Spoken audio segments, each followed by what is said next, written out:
bienvenue dans l'émission On est bien chez toi, il est bon ton café by FCE Cannes Côte d'Azur. Et aujourd'hui, je suis présente chez Lorelai Meunier. Bonjour Lorelai. Salut Manuel. Alors je vous rappelle le concept très simple de l'émission. On va passer un petit moment entre filles. J'ai plein de petites questions à poser à Lorelai. Surtout en commentaire, n'hésitez pas à rebondir dessus. Et si vous avez d'autres questions, on se fera plaisir aussi d'y répondre ultérieurement. Vous pouvez nous retrouver sur nos réseaux sociaux et sur YouTube, bien évidemment. On est parti ? Oui. Allez, c'est parti. Jingle.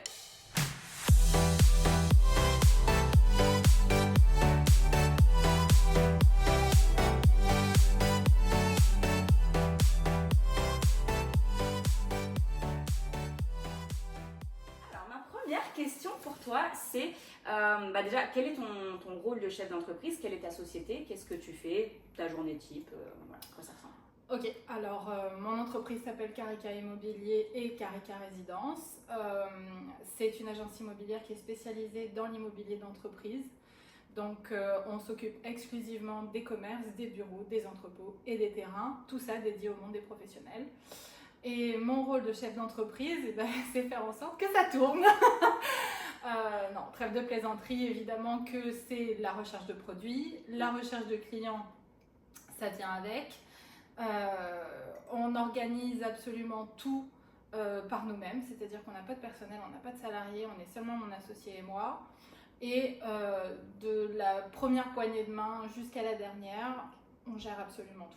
Voilà. Du vendeur à l'acheteur. Du vendeur à l'acheteur. On a une grosse partie qui est dédiée à l'aspect transaction locative, parce que c'est un gros de l'immobilier d'entreprise. Il y a peu de gens qui le savent, mais comme le local commercial, par définition, est l'un des meilleurs investissements aujourd'hui, c'est une valeur refuge et du coup, les propriétaires, soit ils ont utilisé leur local à des fins professionnelles pour leur propre activité, soit ils l'ont acheté en tant qu'investissement pur. Donc, très généralement, ils les revendent peu. D'accord. Ouais. Donc, en fait, c'est pas forcément des personnes qui cherchent un local pour eux-mêmes. Ça peut être un investissement. Ah, tout à fait. Ok, très intéressant. Oui, c'est ce que tu conseilles le plus sur le marché, c'est ça? Oui, évidemment que en fait notre rôle évidemment c'est de servir les entreprises. Donc c'est-à-dire que généralement une chef d'entreprise vient à nous en ayant un besoin. Je crée mon entreprise, je la développe, je réduis la voilure parce que ça existe aussi on va dire des rétractions, des rétractations plutôt. Et le fait est que notre rôle dans tout ça, c'est d'accompagner. Donc on a depuis à peu près 5 ans développé une grosse partie conseil, que ce soit sur l'investissement ou que ce soit sur le démarrage. Tant et si bien qu'on en est venu aussi à conseiller sur les formes, sur la fiscalité aussi du montage. On a une approche aussi budgétaire. On parle beaucoup de ce que de comment la finance vient appuyer un projet et quelle est la part qu'on doit allouer justement en termes soit de crédit, soit en charge locative. Ok. Comment ça t'est venu l'idée de monter ta société, de faire de l'immobilier? Comment tout a commencé pour cette société-là?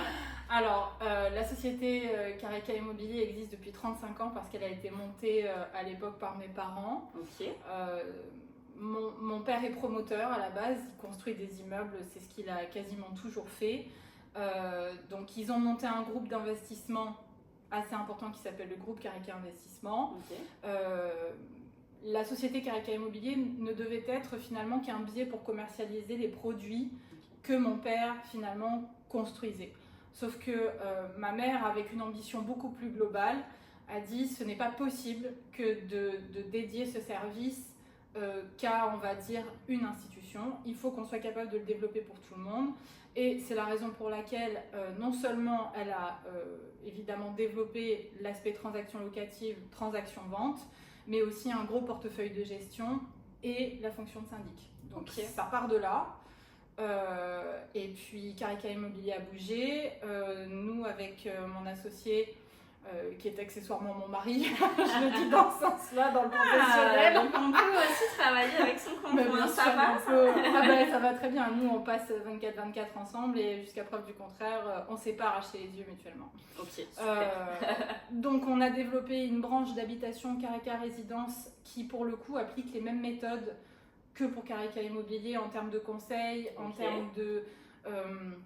on va dire qu'on fait le tour d'un projet, que ce soit pour justement un particulier qui cherche sa maison ou quelqu'un qui veut faire aussi de l'investissement locatif très très standard.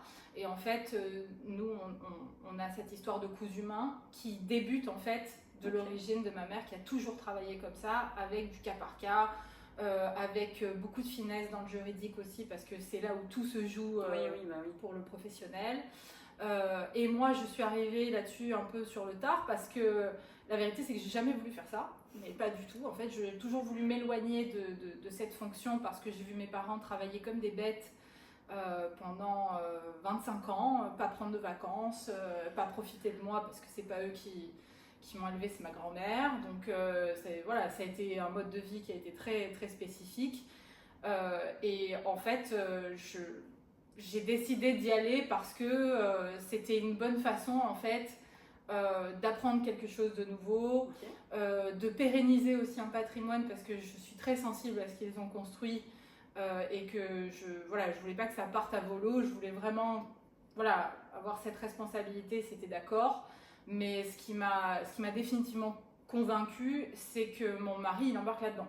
Parce que lui, il n'est pas du tout issu de ça. Du coup, toi, ton parcours pour arriver jusque-là, parce que tu m'as dit que c'était pas du tout ce qui était prévu initialement, du coup, tu as fait quoi comme études et du coup, derrière, qu'est-ce qui s'est passé Alors, quand j'ai eu 16 ans, mes parents, ils avaient eu le projet d'aller vivre en Amérique du Nord depuis le jour où ils se sont rencontrés. Donc, je te parle de ça, c'est il y a plus de 40 ans. Ils n'ont pas pu mettre leur projet à exécution immédiatement pour diverses raisons personnelles. Mais en 2006, ils ont décidé que ça y est, on sautait le pas et qu'on allait vivre en Amérique du Nord, plus précisément au Québec. Donc arrivé là-bas, j'ai eu la chance et l'opportunité incroyable d'être en sport-études pendant 90% de mes études. Avec les chevaux, j'ai fait beaucoup de compétitions, j'étais vraiment là-dedans, quoi. Il y a pas à tortiller. Donc en fait, les études, c'était très accessoire. Et j'avais comme pas vraiment de projet professionnel défini. J'ai eu la chance aussi qu'on ne me pousse pas dans une branche en particulier en me disant il faut que tu fasses ça. J'étais totalement libre de mes choix et du coup je me suis portée sur ce qui me plaisait le plus, à savoir la littérature, la philosophie, les arts, le spectacle. Donc en fait c'est là-dedans que j'ai fait mes études. J'ai eu un diplôme d'études supérieures après avoir passé 4 ans à l'université. Ah oui, non, mais rien à voir avec l'histoire. Bon, au moins t'as kiffé tes études. Ah ouais, mais moi je me suis régalée d'un bout jusqu'à l'autre. J'ai fait du théâtre, j'ai eu plein de cours sur l'histoire de l'architecture, sur l'histoire de l'art, sur le cinéma, tout ce qui m'a franchement branchée. Et la vérité, c'est que mon projet aurait été de finir très clairement sur le cliché total de la fille qui est avec ses bouquins et qui sort pas de la bibliothèque. C'était moi, ça. Totalement. On parle de sport-études, l'équitation, etc., le milieu du cheval, à l'art, la philosophie, la littérature, pour arriver à l'immobilier. Ah ouais, non, mais rien à voir. Et d'ailleurs, je le dis avec beaucoup de légèreté, mais je pense que je suis une très très mauvaise commerciale.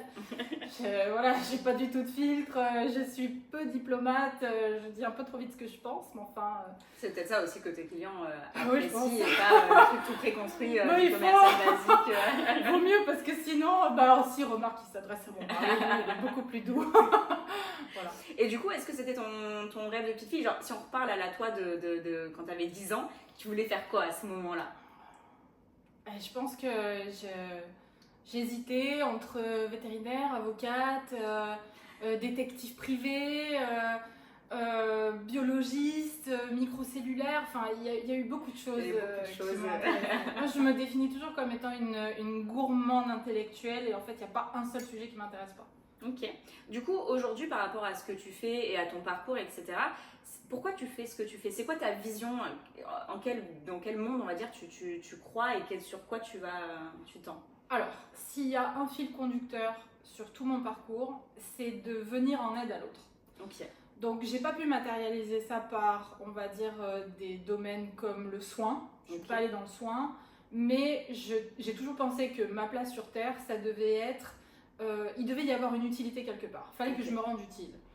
Et quel plus beau moyen que d'aider une entreprise à se développer. C'est vrai. Et je pense que quand on n'a pas les locaux adaptés ou quand on veut monter sa boîte ou alors quand on veut faire pérenniser justement un capital, Oui. quel est le meilleur moyen que de s'adresser à un professionnel qui ne fait que ça et qui va coller à ses objectifs sans avoir l'appât du gain, sans avoir la férocité de la réussite. Moi, tout ce qui m'intéresse dans mon métier, c'est d'être utile. Donc, par quel biais on passe? Est-ce qu'on est obligé parfois de se confronter à des problèmes? À ce moment-là, on les résout. Mon langage, il est que autour de ça. Et d'ailleurs, c'est pour ça que généralement, quand j'ai des appels d'investisseurs, parce que c'est vraiment la catégorie la plus vaste, on va dire, ces gens-là ne comprennent pas ma première question du quel est votre objectif? Ben, c'est simple, c'est avoir de la rentabilité. Je dis, oui, mais non, parce que la rentabilité, on l'obtient aussi avec des comptes à terme, avec des assurances vie, avec des jeux en bourse. Au final, je pose la même question. Pourquoi ils font ce qu'ils font et pour savoir, voilà, est-ce que c'est lié à une douleur, à un rêve, à une envie, une passion, et que ce soit plus fort que juste l'argent, parce qu'au final, l'argent vient de la valeur de ce que tu vas apporter et pourquoi tu le fais. Qu'est-ce qui te rend le plus fier aujourd'hui? C'est quoi ta plus belle réussite? De surmonter mon hypersensibilité, je pense, au quotidien, parce que j'ai toujours trouvé que j'étais un peu trop à fleur de peau, que pas nécessairement une susceptibilité, mais on va dire qu'un rien m'effleure. Et du coup, quand je suis dans le monde du travail, je suis obligée d'avoir une posture qui est beaucoup plus froide et qui est plus en retrait, où je ne dois pas mettre mes tripes sur la table. Et ça, c'est extrêmement difficile pour moi. Donc, ma petite victoire du quotidien, c'est d'arriver à décrocher le téléphone et à pas me fâcher quand j'ai des gens qui sont pas gentils avec moi au téléphone. C'est de réussir à surmonter une forme de bouleversement émotionnel et de sortir ça de son contexte. Ça, ce sont des petites victoires. Sinon, je n'ai pas de fierté particulière, j'ai pas un événement qui m'a rendu genre. C'est déjà énorme. Enfin, l'hypersensibilité, pour ceux qui ne savent pas, c'est de ressentir tout très intensément, oui. Dans le positif comme dans les émotions plus compliquées, et d'arriver à le gérer et d'en faire une force derrière, parce que je pense que ça doit t'aider aussi dans ton métier d'arriver à capter des choses que certaines personnes ne captent pas, plus qu'une simple commerciale ou quoi. Donc oui, effectivement, c'est une vraie. C'est l'implication. Plus compliqué que certaines autres actions. Alors après, voilà, c'est pas, on va dire, je me labellise pas hypersensible et tout, je le dis parce que je le ressens. Et c'est vrai qu'au quotidien, il y a des choses que le commun des mortels ne perçoit pas. Et du coup... En tant que grande hypersensible aussi, je le comprends entièrement. On est dans un univers parallèle. Oui, voilà. C'est ça. Et puis, on n'a pas toujours, en fait, la volonté aussi de s'expliquer. Parce que je trouve que c'est ça qui est difficile au quotidien. C'est de ne pas avoir à s'expliquer, pas avoir à se justifier, mais automatiquement que comme tu ne vas pas le jeter sur la table et sur la place publique, que tu es comme ci ou que tu es comme ça, en fait, tu n'attends pas de l'autre qui prenne des pincettes pour toi. C'est toi qui es obligé de faire un travail. Tout à fait. Donc, pour moi, la fierté du quotidien, c'est d'arriver à chaque fois, chaque jour, c'est de ne pas, comment dire, être obsessionnel aussi vis-à-vis de certains sujets. Sûr, oui. Parce que ça vient avec, je trouve, et qu'on est capable de tourner dans un boucle. Carrément, quoi. Puis, genre, l'image du hamster dans sa roue, c'est c'est parfait, quoi. Donc, ça. Du coup, quelle est ta plus grande sortie de zone de confort? Je pense que c'est décrocher le téléphone. C'est vrai? Ah, je jure. Décrocher le téléphone. Pourtant, tu passes ta vie au téléphone, je suppose, dans ton métier. Oui, mais quand on m'appelle, il y a toujours un moment, en fait, je suis pas capable de décrocher à la première sonnerie. Il faut que j'ai au moins 2-3 sonneries avant de pouvoir décrocher. Et comme, faut que je sois... Je vois ça comme mettre, pas nécessairement une armure parce que ça fait trop guerrier, mais genre, je mets ma cape, quoi. Ouais, tu rentres dans ton rôle et dans ta posture et maintenant, on y va. Oui. Ok. Comment ça se passe dans ta vie de famille? Est-ce que tu as des enfants? En plus, tu travailles avec ton chéri. Comment tu arrives à gérer le chef de famille et chef d'entreprise? Comment ça se passe tout ça? Alors, on n'a pas d'enfants parce que c'était pas le moment. Ça fait 10 ans, ça fait bientôt 10 ans que Morgane et moi on est ensemble. On est mariés depuis bientôt 2 ans. On est des gros tardifs en fait. Je pense qu'on est des tardifs dans le cheval. On dit que le cheval est vert. Pour parler d'un cheval qui est un peu pas attardé, mais on va dire qui grandit pas tout de suite. Et nous, je pense qu'on est des vers. On est des gros vers, et ce qui fait que lui a mis du temps beaucoup à se trouver. On a mis du temps à stabiliser notre situation professionnelle parce que Même avec... Surtout quand vous travaillez tous les deux ensemble, etc. Voilà. Donc, ouais. Et encore, ça fait que 5 ans qu'on travaille vraiment que tous les deux. Moi, la vérité, c'est que ça fait plus 10-15 ans que je suis dans l'immobilier, même si j'ai fait plein d'autres choses en même temps. J'ai toujours eu un pied dedans, j'ai toujours été comme soit en back-office, à faire vraiment du travail, du brouillot de laboratoire, à faire du conseil marketing, communication pour les sites internet, pour la publication des annonces et tout. Donc j'ai toujours eu un pied plus ou moins dedans, mais ça fait que vraiment 5 ans qu'on est au contact de la clientèle. Et en fait, les enfants, c'est juste pas tout de suite. Moi, j'ai eu des petits problèmes de santé de filles, donc voilà, pour l'instant, on sait même pas tellement comment ça va se passer, je pense bien, mais voilà. Donc d'autres choses à gérer avant, très clairement. Et du coup, c'est quoi le secret pour arriver à cohabiter avec sa moitié dans le travail et ben, sans avoir envie de lui écraser les yeux avec un truc à glace? Et ben, c'est d'être totalement différents l'un de l'autre. Et si nous, on a des personnalités très très différentes, par contre, on est mué par, on va dire, une même philosophie de travail. Donc on a les mêmes valeurs. Donc ça déjà, ça nous aide beaucoup. Même valeurs, même vision, ça va où vous allez. Voilà. Et puis on se marche pas dessus dans le travail parce que finalement, très naturellement, les clients ont envie de s'adresser soit à lui, soit à moi parce qu'on fait tous les clients ensemble. C'est-à-dire les prises de mandat, les premiers rendez-vous, les premières visites, on fait tout ça tous les deux à chaque fois. Et ensuite, naturellement, les clients vont avoir envie d'appeler soit l'un, soit l'autre, de façon généralement assez paritaire finalement. Et du coup on se marche pas dessus parce qu'on peut se parler d'un sujet qui est problématique pour justement arriver à des solutions, mais sinon 3/4 du temps en fait on est dans le même bureau mais on se parle pas, donc là-dessus c'est relativement facile. Tu as une autre famille qui s'appelle la famille des FCE, de la délégation Cannes Côte d'Azur. Depuis combien de temps tu as rejoint les FCE et pourquoi? J'ai du mal avec les dates anniversaires et tout, je me mêle souvent, mais je pense que ça doit faire à peu près 4 ans maintenant, en vrai. Donc j'ai rejoint la FCE parce que j'en avais entendu parler par une de mes amies qui est elle-même chef d'entreprise, mais elle m'a dit ouais, je sais que ça existe. Et puis en fait, parce que je suis une grosse curieuse, je suis allée voir sur le site internet, j'ai dit ah c'est cool, c'est que des filles. Allez, vas-y, on tente et tout. Moi, j'ai toujours été beaucoup plus solitaire, donc les amis, j'en ai quasiment pas. Et je me suis dit, vas-y, jette-toi dans le bain, je suis sûre que ça doit être sympa. Surtout qu'apparemment, ça parle pas travail. Ça boit des coups et ça mange des trucs bons, donc ça me chauffe bien. Voilà, exactement, c'est ma bonne... Donc, attends, convaincu dès le premier dîner que t'as pris, c'est grave sympa en fait. Ici, donc, elles sont sympas.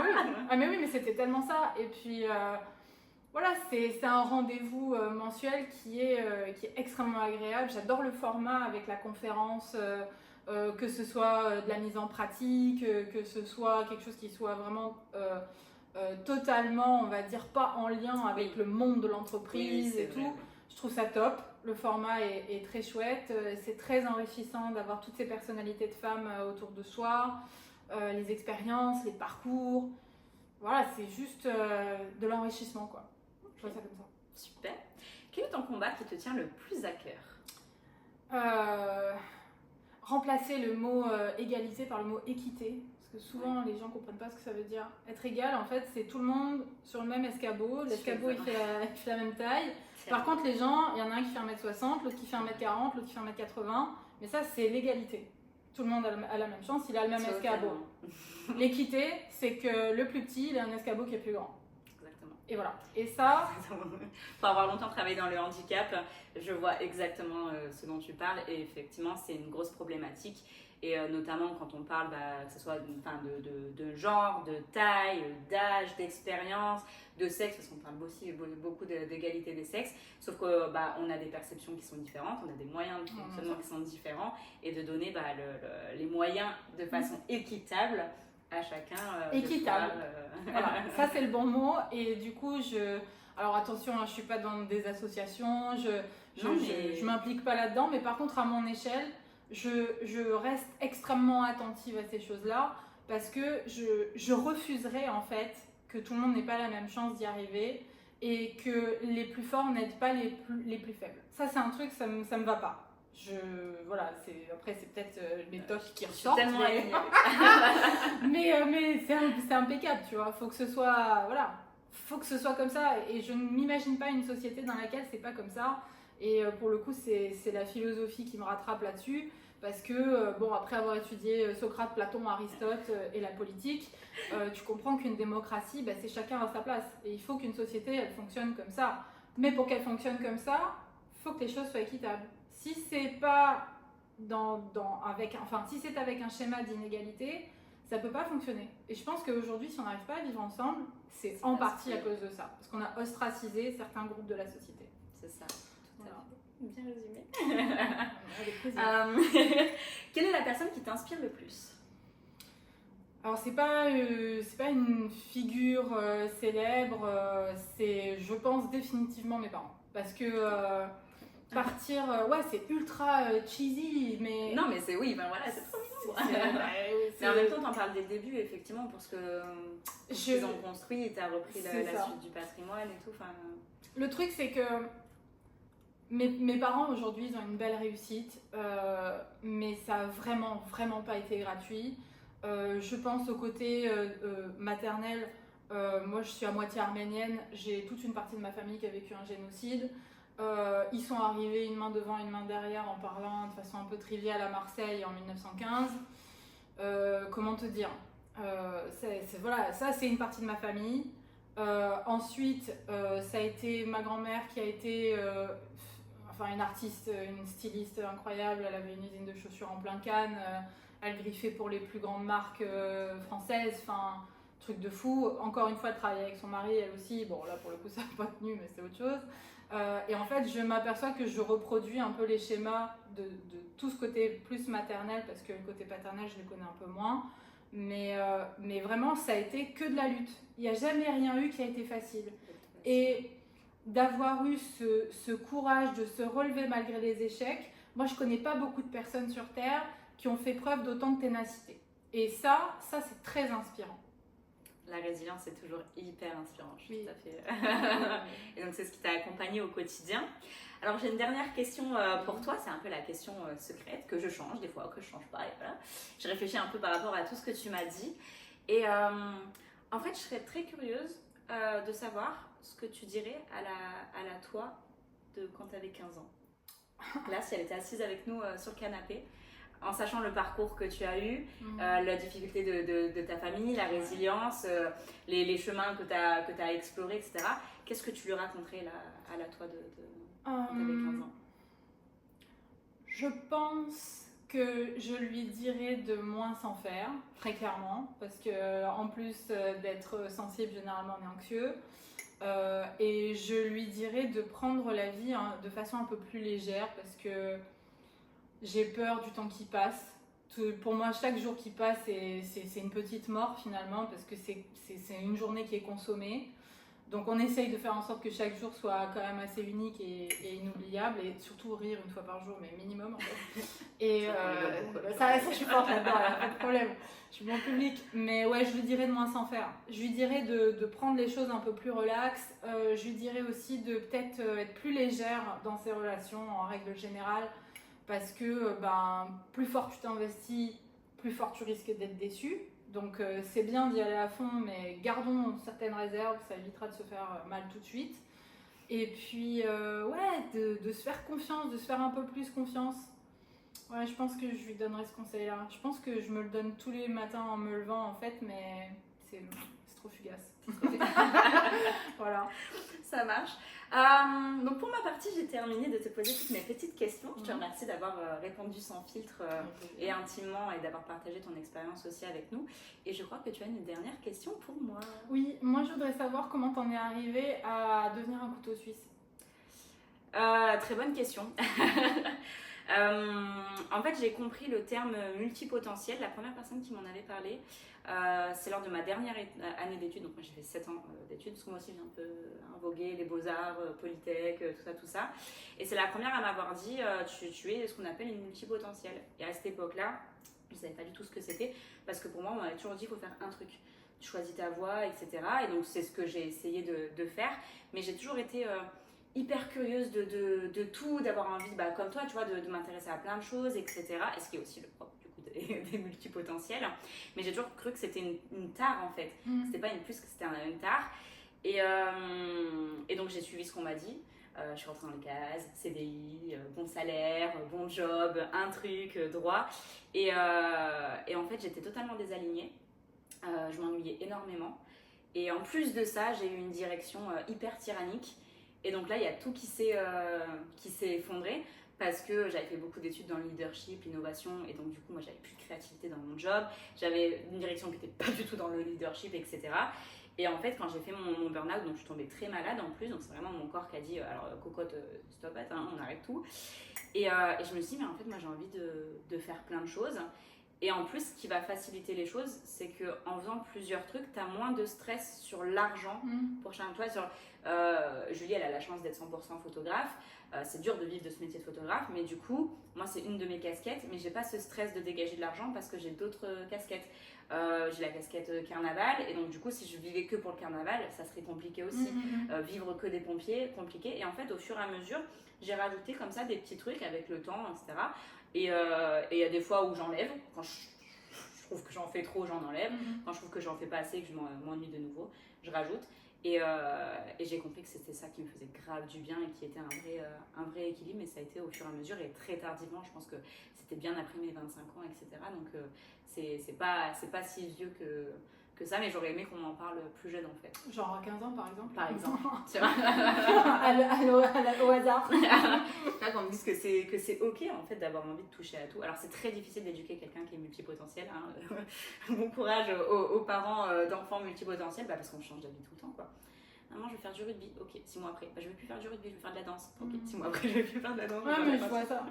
Je vois très bien parce que pour le coup, alors sans dire que je le suis ou quoi, parce que la vérité c'est que je le sais pas, mais je sais ce que ça fait que de genre, vouloir changer de voix toutes les 5 minutes parce qu'on s'ennuie.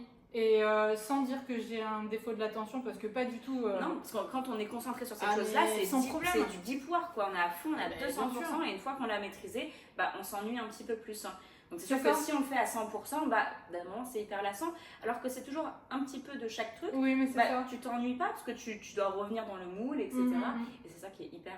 Mais je pense que c'est ça qui doit fonctionner avec moi pour l'immobilier, parce que à chaque fois que je pense avoir maîtrisé quelque chose, il y a une nouvelle subtilité qui vient s'ajouter. Il y a un client, comme je te dis, c'est jamais les mêmes en fait. C'est ça. Oui, du coup c'est hyper diversifié et ça doit correspondre à ce besoin. Oui, bien sûr. Ma mère m'a raconté une anecdote qui m'a beaucoup fait rire quand j'étais adolescente.